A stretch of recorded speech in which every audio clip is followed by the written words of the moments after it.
Le musée russe, enserré dans le palais Michel, rassemble une grande collection d'œuvres d'art russes qui permet de pénétrer plus intimement dans l'âme de ce pays.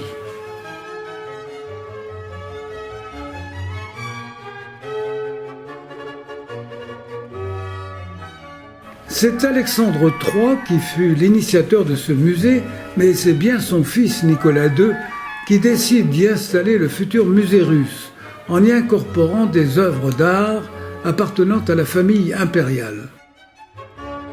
Après la Révolution de 1917, le musée russe s'est enrichi de près de 400 000 œuvres, confisquées par l'État aux palais et autres monastères, mais dont il ne peut exposer ici qu'une infime partie.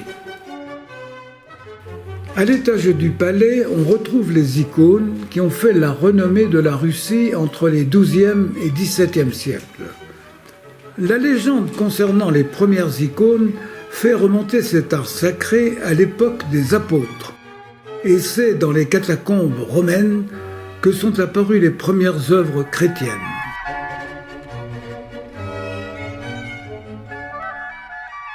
Après avoir longtemps copié les icônes byzantines, les moines russes ont trouvé leur propre style, dépouillé et riche en couleurs, en amenant au XVe siècle l'art de l'icône russe à son apogée.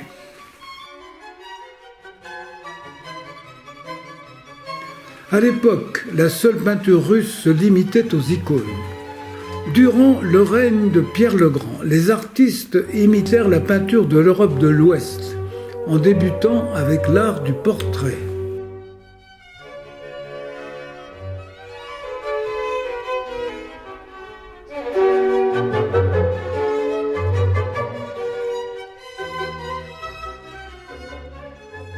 Cette statue monumentale représente la nièce de Pierre le Grand, qui a posé revêtue d'une robe agrémentée de quelques 16 kilos de pierres précieuses.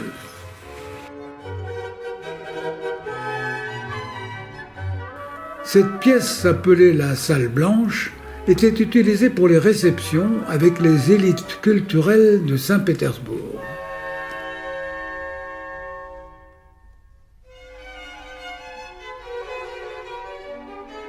L'ancienne salle du banquet abrite des peintures grand format du début du XIXe siècle, représentant des portraits et évoquant des grandes fresques historiques.